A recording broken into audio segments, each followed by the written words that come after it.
In this video, I'm going to break down and review The Boys Season 5 Episode 1 and 2, and talk about what I think is going to happen next. So Homelander comes down with this crowd cheering for him, and straight away they release the Flight 37 video. And it is weird because they kind of stopped talking about it after Season 3. It was always held over him like the ultimate leverage. He said if it ever got released, he would go and kill everyone, he would destroy stuff. But they immediately got it out of the way at the start of the season, and now they have the thing with AI, which at first, like when it first happened, I thought it was a bit disappointing because for years it was built up, and the rise of AI in this context is quite a recent thing in recent years, to where stuff like this could be made is very recent. So we don't know if that was always the plan for them to say it was AI. I would love to know if the original plan was to have this be the thing that pushes him over the edge and makes him do what he said he was going to do. But nonetheless, this does push Homelander to the edge and makes him more insecure than we've ever seen him. Then we're reunited with Frenchie, Hughie and MM, but they've been in this freedom camp for over a year. Hughie is now noticeably a lot more hardened, and MM, the man about treating people right, the extremely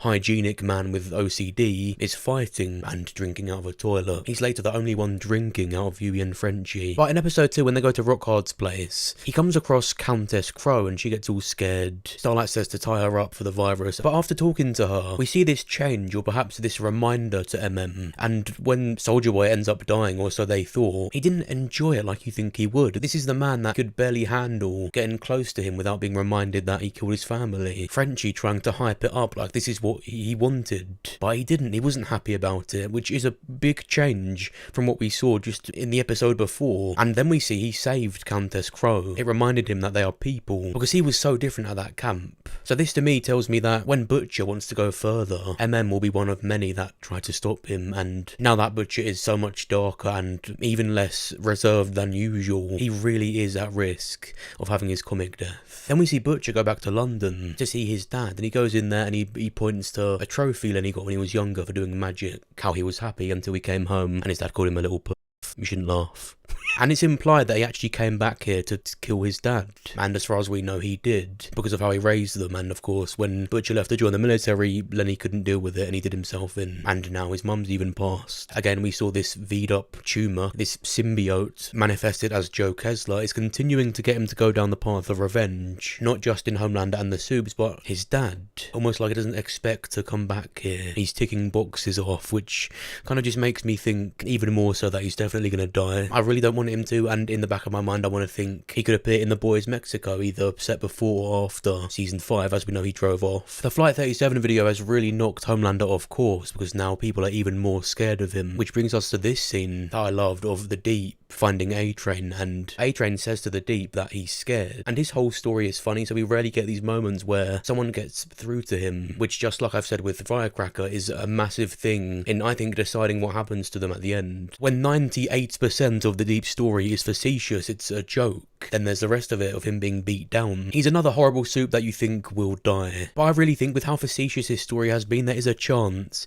he could just as facetiously stop being scared and stand up to Homelander, or do something to help. Because along with people being more scared of Homelander, with the Flight 37 video being released, is the one who found it. I can help you if you help me. How about I tell him you fished the Flight 37 video out in the Atlantic and gave it to Maeve? Maeve got the Deep to find it, but of course he's just completely scared of Homelander. I'm not saying he's going to have some completely serious redemption arc, but he's already inadvertently led to the beginning of the end for Homelander, so what else can the Deep do? I mean, when he found A-train, the way they were talking was like he's found him multiple times, but he always told Homelander that he couldn't find him. You would think because he's scared and he wouldn't want to tell him that he's failed, but the Deep never said to him he's nearly got him, just that he couldn't find A-train and his family. And when Homelander asked him where he was when Noir was trying to stop Starlight uploading the tape, the Deep said he was there, keeping eyes on the other side of the stage. But where was he really? Noir too didn't seem to want to back him up either. Maybe that's why he was quiet, because he didn't want to get caught covering for him, because he knows he was doing something a lot worse. There really could be something more to the Deep. Homelander and Sage have spoken about Caesar before, and how Homelander wants to be like him, the leader who was famously betrayed and backstabbed by his allies. Homelander wanted to be like him, and he might just get that. I don't think the Deep will take him out, but I think, like he's done before, could end up contributing to the reason Homelander gets exposed exposed to Butcher. And it's chilling to say this, but it's all seeming a lot like the ending of season 1 episode 8 of Invincible, where the heroes think Omni-Man has turned and they all have to fight him and he demolishes them, which in a sense, if that happens to the Deep, Noir 2 and Firecracker, it would still be some sort of redemption because they turn on him. So like we've seen here, the Deep would be aware, which is something that I think would have always saved him. Also, it's really interesting that Noir 2 is now being quiet. I love the theories of him possibly being someone else, and in this episode even walked a bit funnier. Some have even said it could be A-Train and the one we saw was a clone, but as I'm going to talk about, that was such a perfect end to his story, it would be a bit cheap. I think this show can get away with a lot, but I don't think they would do that.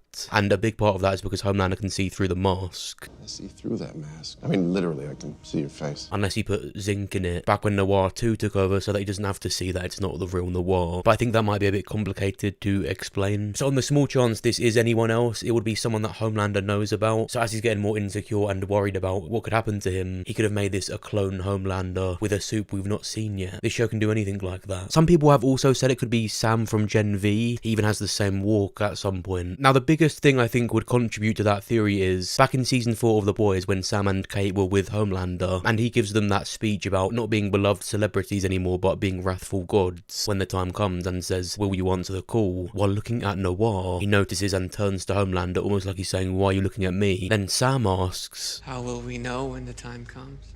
Trust me.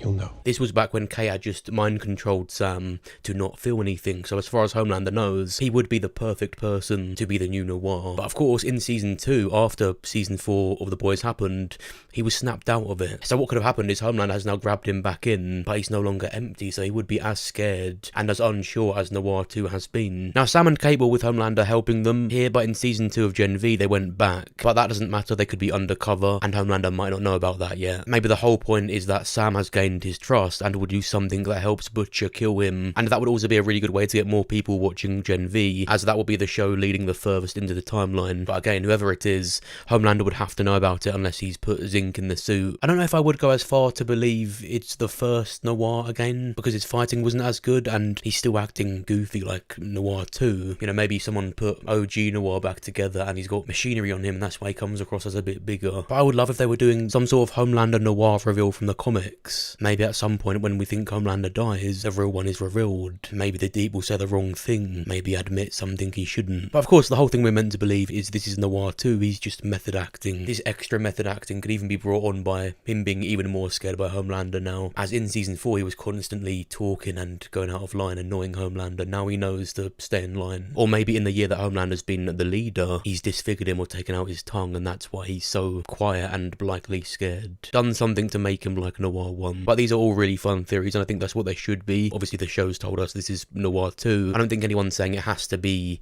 someone else, but it could be. And we see Kimiko in the Philippines, and Butcher pays her a visit, and he calls her a dozy bint, which is the best thing. Then Butcher and Kimiko return to the States to see Starlight, where she talks, and at first it felt really off, like it would be, because she hasn't talked before. But that's kind of the point. She said she's done therapy, speech therapy, and a lot of TikTok. TikTok makes me want to not talk. She's not spoken for ages, so she's bad at talking and how to talk and what to say. I talk all the time, I'm still shy at it. Butcher goes to see a Supe called the Worm, and he helps them by digging a tunnel under the Freedom Camp, and I can't unsee it. It was for me where the episode started to be really, really good. Just to see Homelander in the presence of the boys and say their name, it's amazing. He acknowledges Butcher's new powers. I think they were smart to show that Homelander could easily be this new power he's got right now. It shows it won't be cut and dry with how their fight ends up going. What's crazy about that is Homelander wants V1, the first iteration of V that Stormfront took. So I think they're going to end up saying that the reason Soldier Boy survived the virus that kills all Supes is because he has that earlier version of V, so now Homelander wants it so that he can't die from it. But if he does get it, I think it will weaken him, so he's a lot weaker when him and Butcher fight, which by the way I think is inevitable, not only because it's obvious, but the name of the finale is Blood and Bone. Scorched earth, shock and awe,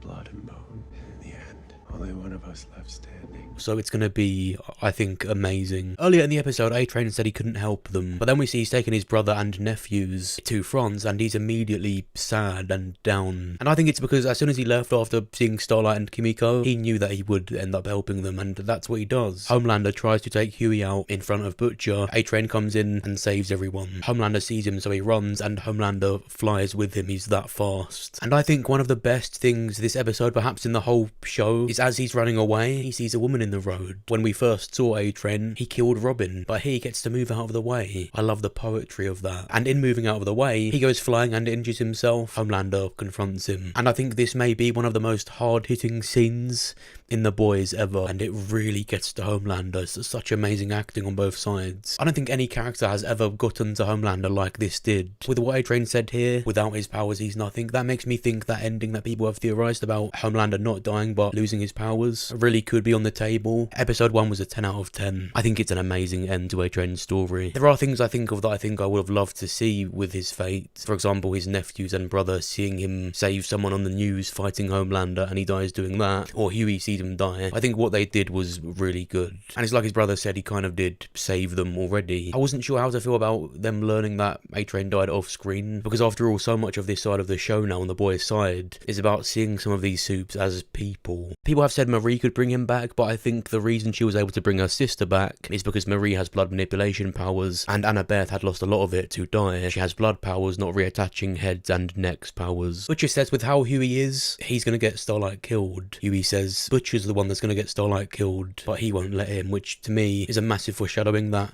Hughie will kill Butcher, which is what happened in the comics. And in the comics, he stabbed him in the chest. In the show, funnily enough, that's exactly where the V'd-up tumor vipers are. In the interviews and stuff, the way Carl Urban, of course, the actor of Butcher, talks about Butcher now, he actually said the old Butcher died. And you definitely see it. I mean, why did Butcher go back to kill his dad now of all times? Because now he's more unhinged. Every now and then the Kessler tumor version of him takes over, but I've really noticed it with Hughie even more than Butcher, that he's changed. Almost to the point it's a bit annoying. A little bit tougher, yeah, but I prefer the anxious, wobbly Hughie. I've really enjoyed that Starlight agrees with Butcher so much now, but I don't think I'm gonna enjoy the end result, where she stops being like that and goes back to being Disney with Hughie, and Hughie kills Butcher so that she doesn't die, but I don't really give a shit about Starlight. Please don't kill Butcher.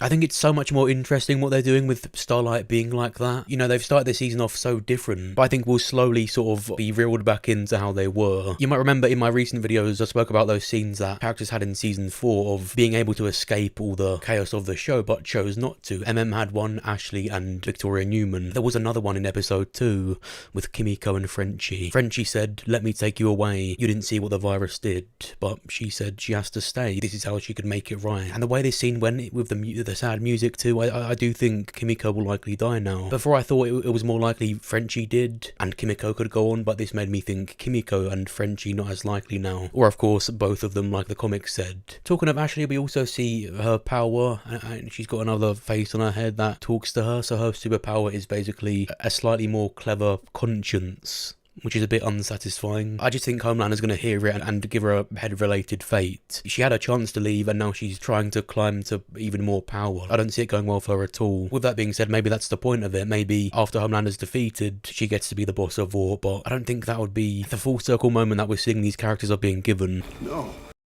Now, I think the reason he survived it is because he's got the earlier version of V. Obviously, Jetstreak is a younger guy, so he's had a much later version of it, which isn't as good. Homelander's older, he would have also had a much later version of it. So that's why I think he wants V1 to be the most powerful, to be just like Stormfront, and this virus will, at the very least, just make him a bit weaker. And it all leads into the Vought Rising prequel with Soldier Boy and Stormfront. I think episode 2 was also a 10 out of 10, but what do you think? Did you enjoy these episodes? What do you think about what happened to A-Train? And what do you think is going to happen next? Let me know what you think down below, and make sure you go and watch my death predictions video. Press the like button on the video if you enjoyed it, and make sure you're subscribed with the notification bell set to all so you never miss a video. I'll be making these videos weekly for the boys, so make sure you're the first to see them. Thank you for watching. I'll see you soon.